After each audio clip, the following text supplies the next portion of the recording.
आज हम एक प्रसिद्ध व्याख्याता और भारतीय जनमानस में जिनकी पैठ एक आध्यात्मिक चिंतक विचारक के रूप में रही है, उनके कुछ विचार के साधक की योग्यताएं क्या हैं, इस पर पढ़ते हैं पहले। उसके बाद देखते हैं कि क्या ये कहना चाहते हैं। ये एक जगह लिखा है कि सफलताकांक्षी साधक के लिए 3 बातों की आवश्यकता है। पहली है ऐहिक और पारलौकिक इंद्रिय भोग वासना का त्याग और केवल भगवान और सत्य को लक्ष्य बनाना। हम यहाँ सत्य की उपलब्धि के लिए हैं, भोग के लिए नहीं। भोग पशुओं के लिए छोड़ दो, जिनको हमारी अपेक्षा उसमें कहीं अधिक आनंद मिलता है।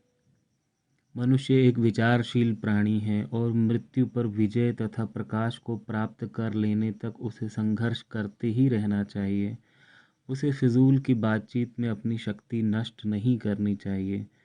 समाज की पूजा एवं लोकप्रिय जनमत मूर्ति पूजा ही है। आत्मा का लिंग, देश, स्थान या काल नहीं होता। दूसरी है सत्य और भगवत प्राप्ति की तीव्र आकांक्षा। जल में डूबता मनुष्य जैसे वायु के लिए व्याकुल होता है, वैसे ही व्याकुल हो जाओ। केवल ईश्वर को ही चाहो और कुछ भी स्वीकार न करो। जो आभासी मात्र है उससे धोखा न खाओ। सबसे विमुख होकर केवल ईश्वर की खोज करो। तीसरी बात में 6 अभ्यास हैं। मन को बहिर्मुख न होने देना, इंद्रिय निग्रह, मन को अंतर्मुख बनाना, निर्विरोध सहिष्णुता या पूर्ण तितिक्षा, मन को एक भाव में स्थिर रखना, ध्येय को सम्मुख रखो और उसका चिंतन करो, कभी अलग न करो, समय की गणना न करो, अपने स्वरूप का सतत चिंतन करो, अंधविश्वास का परित्याग कर दो, अपनी तुच्छता के विश्वास में अपने को सम्मोहित न करो।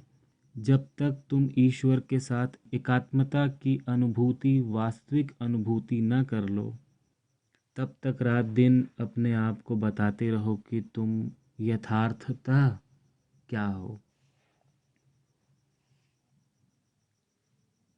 अब यहाँ स्मरण करने वाली बात या जिस बात पर ध्यान दिया जाना चाहिए वो बात ये है कि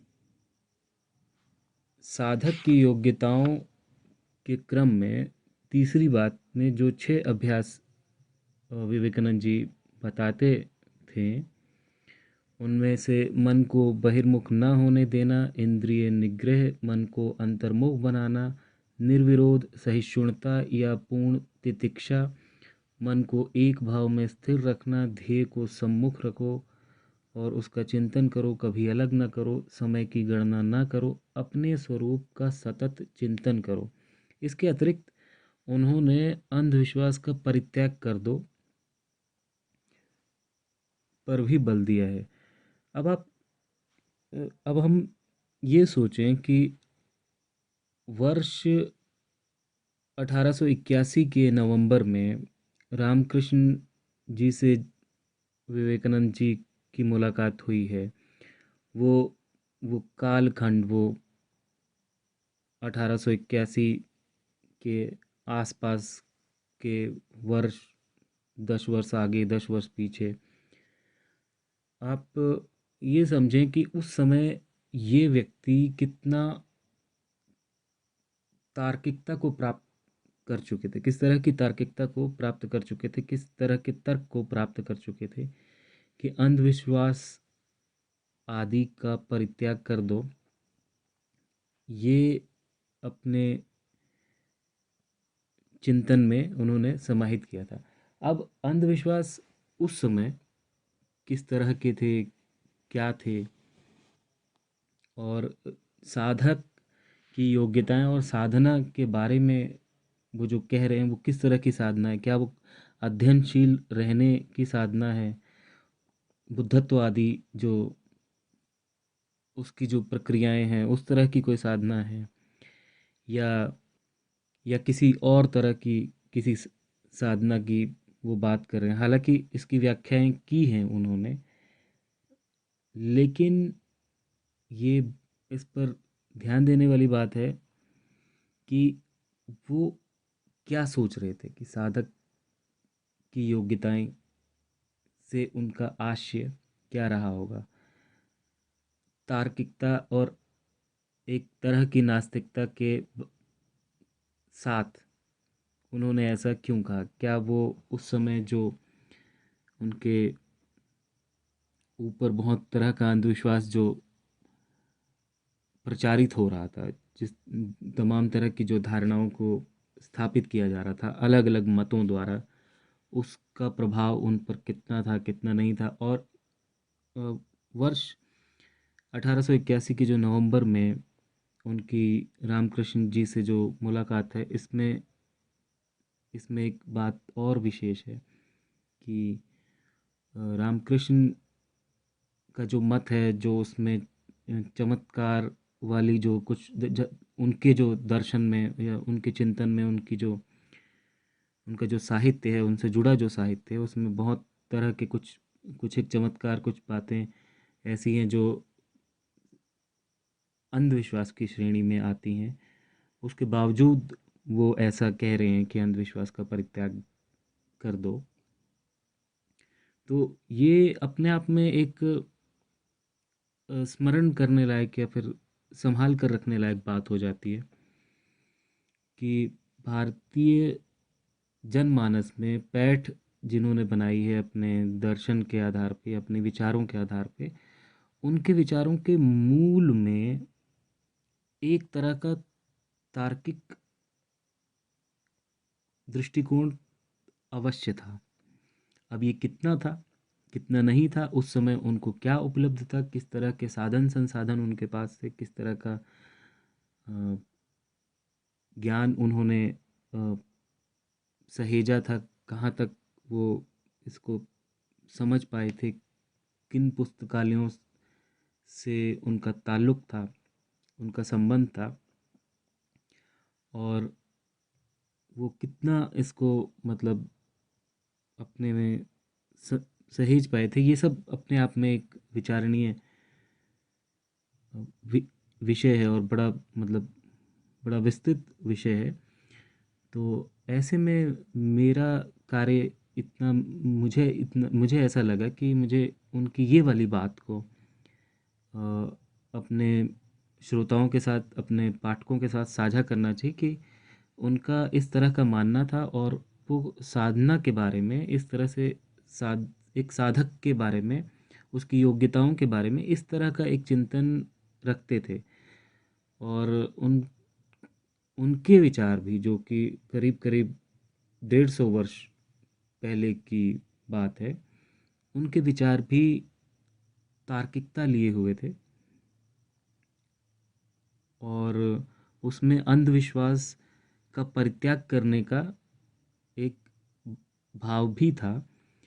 और अंधविश्वास क्या है और अंधविश्वास के बारे में उनकी क्या समझ थी, तब उन्होंने अपने साहित्य में उसको कितनी जगह दी, और आज की डेट में अब इतने वर्षों बाद यदि कोई भी साधक, हम जैसा कोई साधक और श्रोताओं में से कोई जो एक तरह की साधना में जाना चाहता है, एक मतलब किसी चीज़ को अपना लक्ष्य बनाना चाहता है और उस कार्य को करना चाहता है, आध्यात्म से जुड़ा कुछ प्राप्त करना चाहता है, तो वो क्या किसी मत विचारधारा से ही प्रभावित होना चाहिए, किसी मत और विचारधारा के अंतर्गत ही समाहित होना चाहिए या आना चाहिए? मुझे लगता है कि नहीं, ऐसा नहीं है। और वो भी अ, एक खोज ही कर रहे थे, और खोज करते करते उन्हें रामकृष्ण परमहंस मिले, और किसी और व्यक्ति को आज से 50 वर्ष पहले, आज से 10 वर्ष पहले, आज से 10 वर्ष बाद कोई भी मिल सकता है और नहीं भी मिल सकता है। तो मेरा ऐसा मानना है कि एक विचार मैं चाहता था कि इससे शुरू किया जाए। हालांकि अ, इनके बारे में, इनके व्यक्तित्व के बारे में बहुत लोगों का ऐसा मानना है कि वो किसी मत का प्रचार था।